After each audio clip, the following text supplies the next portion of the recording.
Discerning Hearts provides content dedicated to those on the spiritual journey. To continue production of these videos, prayers, and more, go to discerninghearts.com and click the donate link found there or inside the free Discerning Hearts app to make your donation. Thanks, and God bless. DiscerningHearts.com presents a Lord of the Rings spiritual retreat with Father Timothy Gallagher. Father Gallagher was ordained in 1979 as a member of the Oblates of the Virgin Mary. He obtained his doctorate from the Gregorian University and has dedicated many years of extensive ministry to retreats, spiritual direction, and teaching on the spiritual life. He's also the author of several books on the spiritual teachings of St. Ignatius of Loyola and the life of Venerable Bruno Lanteri, founder of the Oblates of the Virgin Mary. Father Gallagher is also featured in several series produced by EWTN, including Living the Discerning Life. A Lord of the Rings spiritual retreat with Father Timothy Gallagher. I'm your host, Kris McGregor. Father Gallagher, thank you once again for joining me. Thank you, Kris. In our previous conversation concerning the Lord of the Rings, we had just begun talking about those wonderful creatures called the hobbits, who can kind of seem just a little bit kind of like ourselves. Yes, very much so. Tolkien actually says of himself in one of his letters that in everything except size, that is physical stature, I'm a hobbit. And he goes on to enunciate how he likes colorful waistcoats and smoking pipes and lots of nice meals and so on. Actually, Tolkien says that the inspiration for this quality in the hobbits came from World War I. You know, he was a soldier and fought in World War I. And while there, he saw these ordinary Englishmen, Tommies as they were called, with no particular educational background, just ordinary, simple, humble people, perform feats of amazing endurance and heroism, sometimes with great heroism, give their lives or face great odds. And that's when he first became aware of the hidden amazing qualities in the ordinary person. And so that's really the origin of the hobbits. And it's that quality that Gandalf expresses when he sees this in Frodo. When Frodo, not only with great fear and with a heavy sense of burden, is about to say yes to taking on the responsibility of the ring now that he knows what it entails, but even with a kind of eagerness and desire that is, as Tolkien writes, so strong that it overcame his fear. And then Gandalf sees this. That's when he says, my dear Frodo, hobbits really are amazing creatures. And that's so encouraging for us because it says that in God's eyes, we are capable of a lot more than we realized. When Peter in the boat says to the Lord, depart from me, for I'm a sinful man, I love the way the Lord responds because the Lord simply doesn't argue with Peter. He just says, do not be afraid, and confirms the fact that he really will be in him in his mission as a fisherman of men. And we know the sequel in Peter's life as the head of the church. And just to know that God's grace and God's love and God's confidence, if I can use that word, in us is such, can give us hope and energy in facing tasks that we clearly understand the Lord has called us to carry and which at times seem beyond our capabilities. No, with God's grace, we too really are amazing creatures. There are latent capabilities of which we may never be aware unless God called us to go on the journey through some situations at time which can seem quite difficult to us. Now, I'll quote from another line in another of Tolkien's letters. And he's talking here, he's explaining why he leaves the tale of Arwen and Aragorn, their long courtship, marriage, and then eventually what happens when Aragorn faces death, why he leaves most of that in the appendices rather than in the story itself. He says that story of Arwen and Aragorn is part of the essential story and is only placed so, that is, in the appendix rather than the story, because it could not be worked into the main narrative without destroying its structure, which is planned to be Hobbitocentric, that is primarily a study of the ennoblement or sanctification of the humble. So that, as he's describing here, the real center of focus in The Lord of the Rings is the hobbits. And so with great skill, Tolkien crafts the story so that there is always a hobbit involved. When the four hobbits are together, we see them as the actors. Later, Frodo and Sam are separated, and they are the primary characters in the journey into Mordor. And then Merry and Pippin get separated so that there is always a hobbit that is involved in the story. And Tolkien says this is deliberate. The book is planned to be hobbitocentric, or centered on the hobbits, and as he explains, to be primarily a study of the ennoblement, or to use the Christian word, or the sanctification, he says, of the humble. These amazing creatures whose latent capabilities at a pinch, as he says, are drawn out in a way that ennobles them or sanctifies them, makes them grow in holiness. And all of that applies to us as well. We're hobbits. Now, as a foil to this, there is one hobbit who does not go on the journey. And so Frodo, Sam, Merry, and Pippin all do go on the journey, but one who does not. And this is their friend Frodo Baggins, popularly called Fatty. And he's a good friend of theirs. He's the one who prepares the house in Buckland when Frodo gives out that he's leaving Bag End and he does sell it, and that he's moving back closer to his own place of origin in Buckland. One of those who is part of this plan, so that his journeying with the ring will not appear to be a journeying with the ring, but simply a normal moving back to his place of origin. The one who prepares the house for them is Frodo Baggins.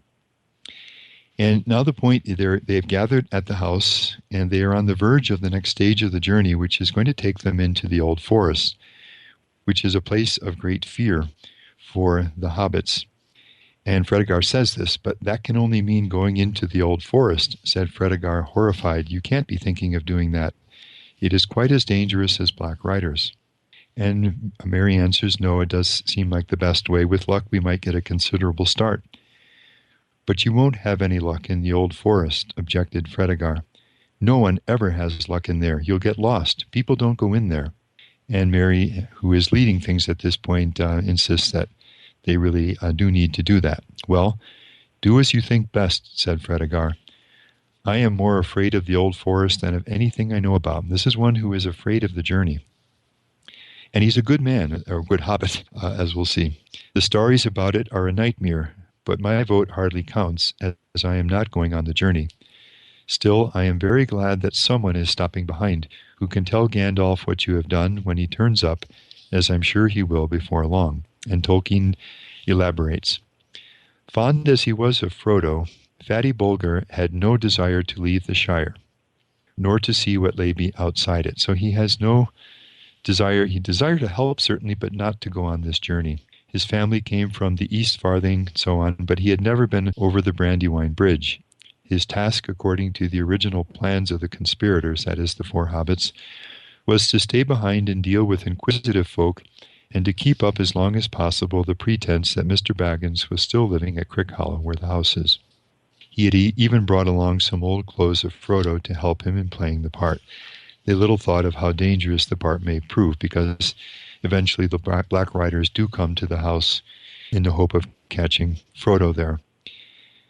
So they leave, set off to the woods. Frodo says finally this, you wait until you are well inside the forest, said Frodo. You'll wish you were back here with me before this time tomorrow. Now, Frodo does stay behind when later in the story Saruman sends his men to the Shire to do as much damage and destroy as much as he can. Frodo heads a group of hobbits who rebel against this and attempt to do their best in clandestine ways to counter Saruman. He is captured and put in the prison, the Lockholes, where he remains until he is freed after the scouring of the Shire at the end of the story. So he does play a part, but it's a lesser part than that of the four hobbits who do go on the journey. He never has to face the full great dangers of the journey, which leads them into all kinds of battles, and Frodo and Sam into Mordor itself.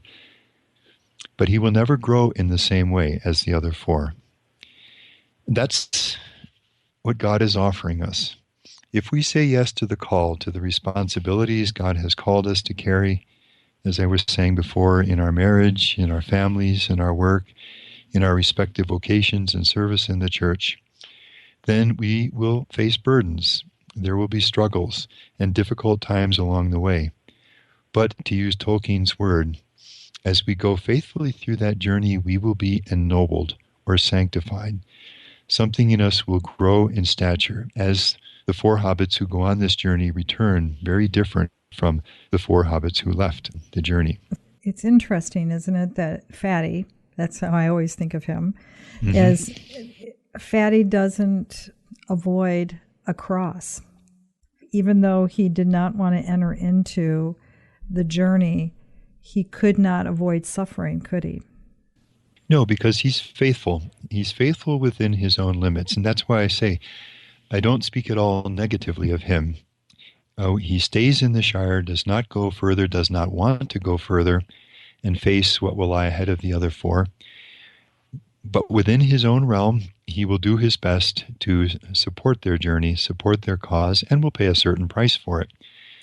But it will be a different kind of growth than to the others who have said a full yes to the call, have not held back out of fear of facing this or that old forest, in quotes, to use that example.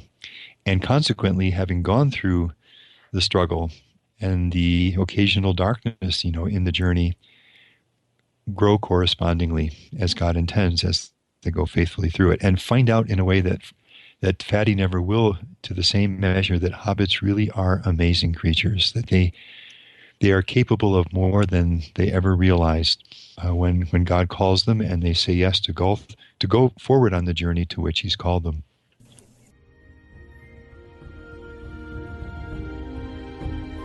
We'll return to A Lord of the Rings Spiritual Retreat with Father Timothy Gallagher in just a moment. Did you know that Discerning Hearts has a free app where you can find all your favorite Discerning Hearts programming? Father Timothy Gallagher, Dr. Anthony Lillis, Monsignor John Esseff, Deacon James Keating, Father Donald Haggerty, Mike Aquilina, Dr. Matthew Bunson, and so many more. They're all available on the free Discerning Hearts app. Over 3,000 spiritual formation programs and prayers, all available to you with no hidden fees or subscriptions. Discerning Hearts Catholic Podcasts, dedicated to those on the spiritual journey.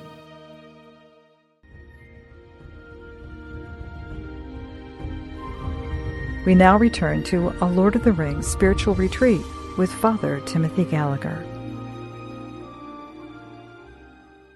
Now, we're going to skip ahead a bit in the story, and what we're omitting would be the, as I say, the time in Buckland, the journey through the Old Forest, the meeting with Tom Bombadil, the struggle with the Barrow Wights and the Barrow Downs, the journey and the time in the Prancing Pony, the Inn of the Prancing Pony in Bree, the struggle on Weathertop, and the dangerous journey to the fords in front of Rivendell, where on Weathertop, Frodo is wounded by the knife of the King of the Nazgul and almost fades, almost succumbs, and barely survives, barely arrives to the safety of the haven of Rivendell in time.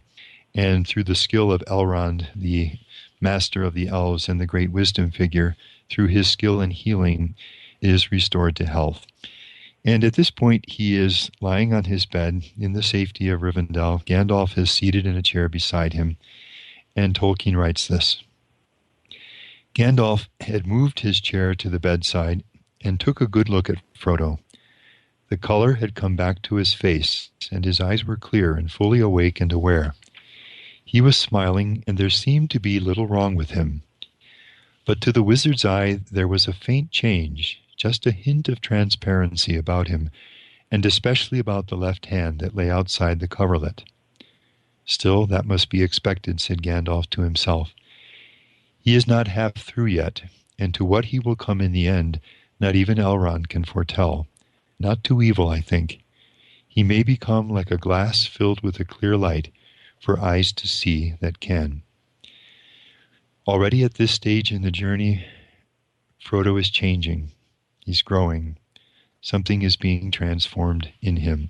When Frodo does awaken and arise, he looks at himself, finds the clothing there for him, clean clothing, and Tolkien writes, looking in a mirror, he was startled to see a much thinner reflection of himself than he remembered. It looked remarkably like the young nephew of Bilbo, who used to go tramping with his uncle in the Shire. But the eyes looked out at him thoughtfully.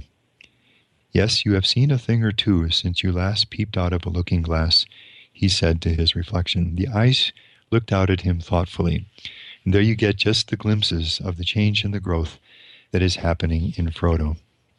That brings us now to the moment of the council, where the strategy against Sauron is going to be determined, as I mentioned before, seemingly by chance, but very much within the design of the someone unnamed, who is, and this is God's providence at work, representatives of the various free peoples of the world have come together. The hobbits, the wizard is there, the elves, Legolas, the wood elf, Gimli the dwarf, Boromir the man from Gondor in the south. And you have this long chapter in which Tolkien gives the background to the choice that they've now faced. Actually, Tolkien had hoped to have the Silmarillion, which is the account of the preceding two ages, really the origin of the world, and then its prehistory, and then the first and second age, which precede the third age in which the action of the Lord of the Rings takes place. He had hoped to have that book published first, and had that been the case, he would not have had to go through this long chapter where all the history has to be recounted. But it's here because the Silmarillion was not yet published when the Lord of the Rings itself came to be published. And so you read through that, and it gives you the big picture, and it leads the council to the point where they face now the decision that lies before them. Everything has been said, and now all that remains is the decision, what's going to happen, what they're going to do with the ring to try to undo Sauron's power or desire for power. So Elrond, who is the wisdom figure, says, he is very wise, Sauron, that is, and weighs all things to a nicety in the scales of his malice. But the only measure that he knows is desire for power.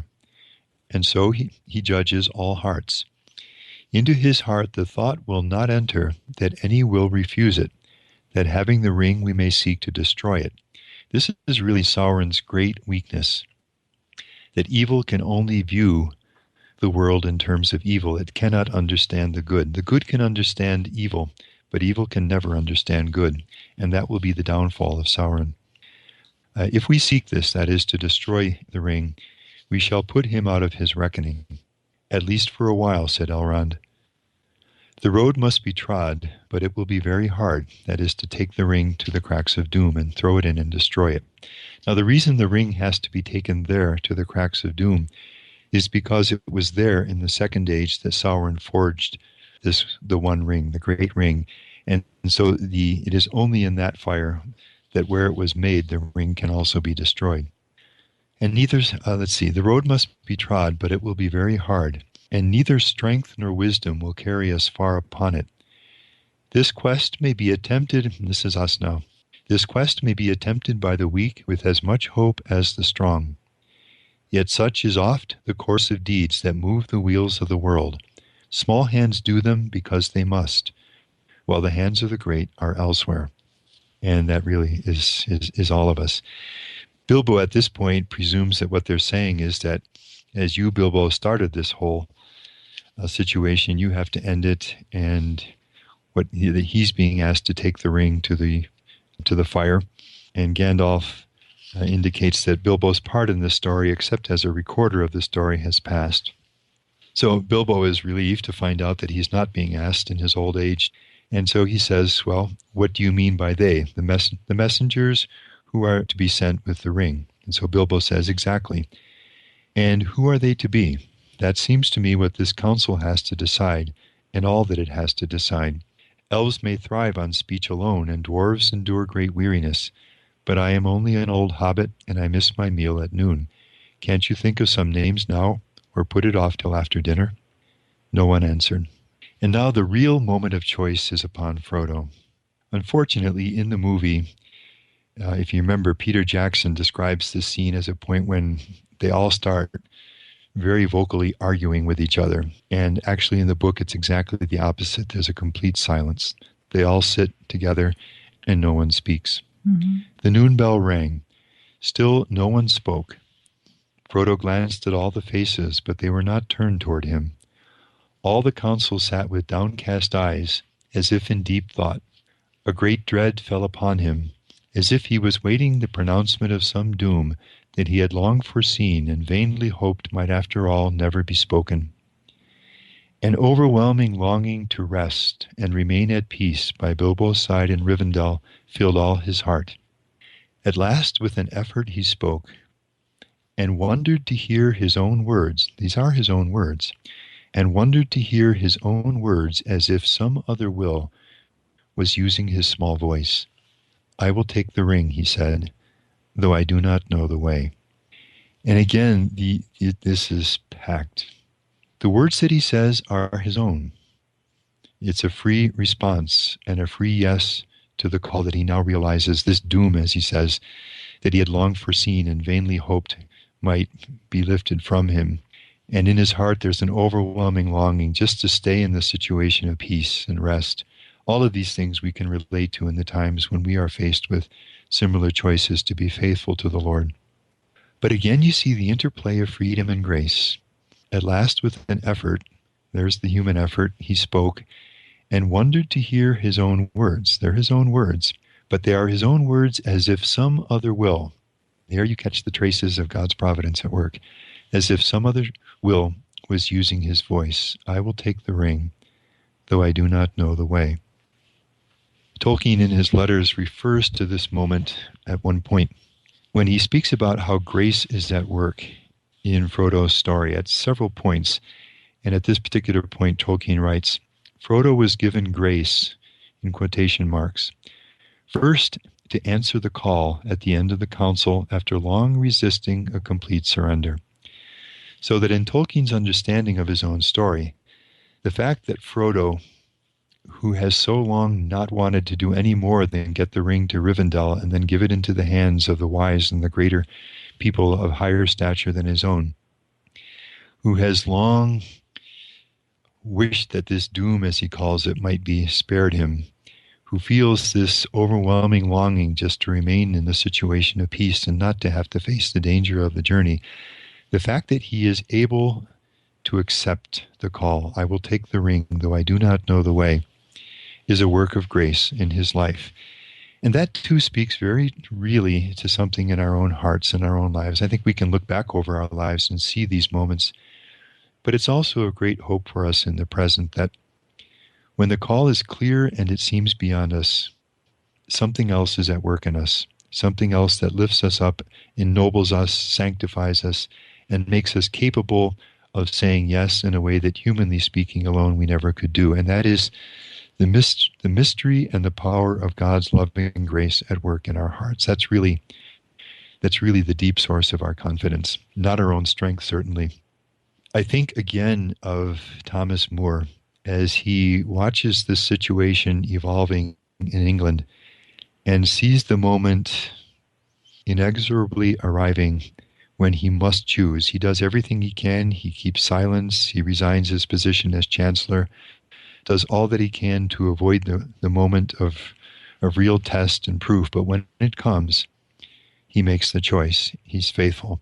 It's that same dynamic, and that's the moment that Frodo faces here. And by the power of a grace that is beyond his human capability, this ordinary hobbit, like every one of us, is able to say yes to God, and everything will change in the world. "I will take the ring, though I do not know the way." It's like the married couple who on the day of their wedding say, for better or worse, by a grace that is given to them in the sacrament, and who will be faithful. So after Frodo has signified his willingness to take the ring, let's just stop just very briefly on Elrond. Elrond is the Lord of Rivendell, this little island of peace in the increasingly dangerous world, this haven of the elves. Elrond is born in the first age of the world. All of that is recounted in the Silmarillion. And he engages in battle against Sauron at various points. He is one of the wise, one of the learned, and a great champion for good in the world. He is the bearer of one of the three rings, the elven rings. Gandalf and Galadriel are the bearers of the other two.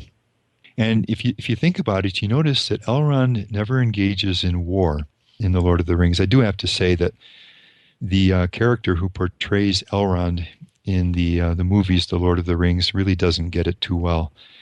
He almost seems like he's constantly angry. Certainly doesn't have the stature of the wisdom that Elrond portrays and contains.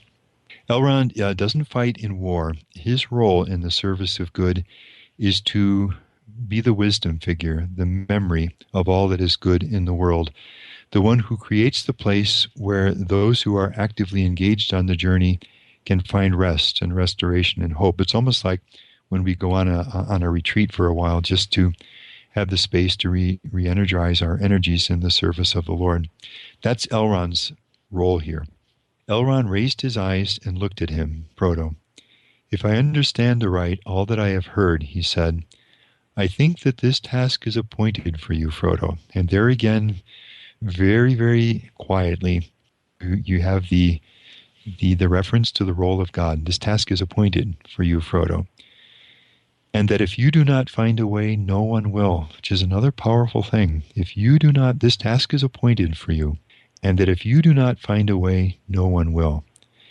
This is sometimes referred to as the scandal of particularity. If we think of Mary at the Annunciation and the angel waiting for her yes, you know how St. Bernard has that powerful homily where the whole world, the angels and all, are waiting for Mary's reply, since everything in the salvation of the world depends upon it. If Mary does not say yes, there's no other Mary waiting in the wings. This task is appointed for you, Frodo, and that if you do not find a way, no one will. And that is true in the lives of every one of us. This task, this marriage to this man or this woman, this task to be the mother or father of these children, this task to be a presence of Christ in this place in the work world, to have this role in this particular parish in the church or this particular group, to love and serve this particular set of relatives and friends and people. This task is appointed to you, and if you do not find a way, no one will. There again we touch the dignity that God has given every one of us, why every one of our lives is precious. So much so that, as I say, some authors speak of this almost as a scandal, the scandal of particularity, that God would let so much depend on the free choices of each one of us to say yes to his call in the place where he has set us in life. You know, there's this famous quote from John Henry Newman in one of his meditations. I'll just read a few sentences from it where he says this powerfully. "We are all created to his glory. We are created to do his will. I am created to do something or to be something for which no one else is created. This task is appointed for you, Frodo, and if you do not find a way, no one will. I have a place in God's counsels, in God's world, which no one else has. God knows me and calls me by my name." Now, biblically, the name is the mission. God has created, this line is one that I come back to often. God has created me to do him some definite service. Every one of us listening can say these words of him or herself. God has created me to do him some definite service. In this vocation, in these circumstances, he has committed some work to me which he has not committed to another. I have my mission. And that's what Elrond is expressing at this particular point in the story. The task is appointed to you, Frodo. If you do not find a way, no one will. Now, in the story itself, Gandalf and Elrond refuse to take the ring. And the reason is not any kind of holding back or because they're afraid. It's because they're figures of a greater stature, of a greater power. and they know that the ring will work on them a temptation too strong for them to resist. To have themselves figures of great power, to have that kind of great power in their hands, they are wise enough to know that they are not strong enough to resist the temptation to use the ring, which will turn all that they do to evil. Whereas Frodo, who is like us, he's an ordinary person, he's a hobbit. Frodo is much more likely to be able to carry the ring faithfully than even those of greater stature. And this is what Elrond has said earlier, that small hands must do these tasks, while great hands are busy elsewhere. This is the hour of the Shire folk, Elrond continues, when they arise from their quiet fields to shake the towers and councils of the great. Who all the wise could have foreseen it? This term wise is a term that Tolkien uses throughout The Lord of the Rings, and it refers to the high elves, the highest leaders of the elves, or the Eldar, as Tolkien calls them, and the wizards, who together formed the White Council, which was the foe of Sauron. So among the wizards, this would include Gandalf and Saruman before he turned traitor and was cast from the council. And then the highest of the Eldar, of the elves, Elrond, Galadriel, Glorfindel, Círdan, Celeborn. These are the wise. And what Elrond is saying now, who among the wise could have ever foreseen that this task of all tasks would be appointed to one of the Shire folk, arising from their quiet fields to shake the towers and councils of the great? Father Gallagher, there's so much that we need to address yet in these characters, but I think there is a subject that we might want to put right out there for some of our listeners. Their only experience of The Lord of the Rings has been the movies. It is important, is it not, that we allow the writing to have a chance to speak to us in Tolkien's terms.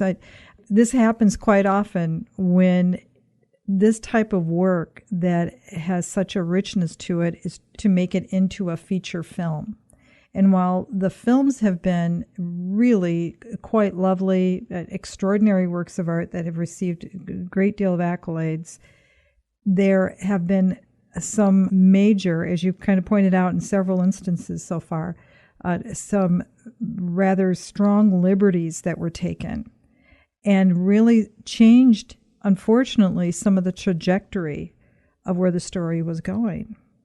Well, that's a big issue, Kris,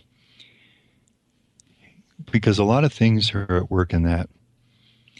As an author writes a book, all that it costs the author is the time that the author puts into the writing.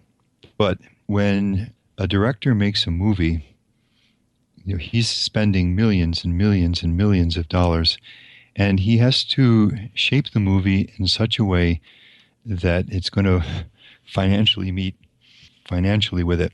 Mm-hmm. So that the filmmaker has to cater in some measure to the tastes of movie-going audiences in the day, which Peter Jackson does. Now, he does a number of things remarkably well. His imagination at some points, I wouldn't say everywhere, but at a number of points is probably better than any imagination that most of us would have. You think, for example, of the way he depicts Minas Tirith in The Return of the King, the white city set against the mountain with the 7 levels and that jutting piece that looks like the bow of a ship. It's just amazingly well done. And you could go on with this. There are a number of things that he does very, very well. But in order to create a movie that is going to sell and keep the attention of the movie-going audience, essentially what he did was to make it largely an action movie. So things happen very quickly in The Lord of the Rings. You have long and developed battle scenes, which are impressive. Think of Legolas swinging from elephant to elephant in the battle before Minas Tirith, and shooting the elephants. There just are remarkable things, or the way the battle at Helm's Deep is depicted in the Two Towers. Mm-hmm. But something inevitably in that, something of the depth and the nobility of the story is lost. The story doesn't move as fast as the movie does. And so you have time as the story unfolds to really taste the landscapes. to watch the development of the characters. There are times of great tension and great action, and then there are times of respite. For example, as at Rivendell, as we're saying right now. So I think in Peter Jackson's, I don't know what word we would use here, as an explanation of the movie, some of the change is dictated by the fact that the movie really has to be a movie that viewers will want to see today. Now, having said that, it is true that he makes some changes in the story and in the characters that, if you know the book well, you regret and you wish that he hadn't made. Just to mention one of them, the figure of Faramir is very poorly portrayed in the movie. Mm-hmm. Faramir is a figure of great nobility in the Return of the King, in that part of the story. But he becomes, he's diminished. Really, I would say in general, something of the high nobility of the characters and the development of them, some of that is inevitably lost in the movies as the action sweeps things along so quickly. Mm-hmm. So I have mixed feelings about the movies. I think it's a good thing that they were made. They exposed many millions of people to the Lord of the Rings who otherwise would have never had any exposure to it, and probably many of them would have never read the books, who were led to read the books by watching the movies. And because the story is fundamentally faithful to a Christian perspective on the world, a movie that portrays it is going to be a movie in which goodness and evil, the movie gets them right, because it's portraying a book that gets them right. And you sense that there's no ambiguity really about good or evil. Sauron is just evil. The Black Riders are just evil. Gandalf is good, and the elves and so on. Although even the good have their struggles and so on, but good and evil are clear. So, as one person said, if you compare the movies of The Lord of the Rings to movies in general, you have to give it an A+.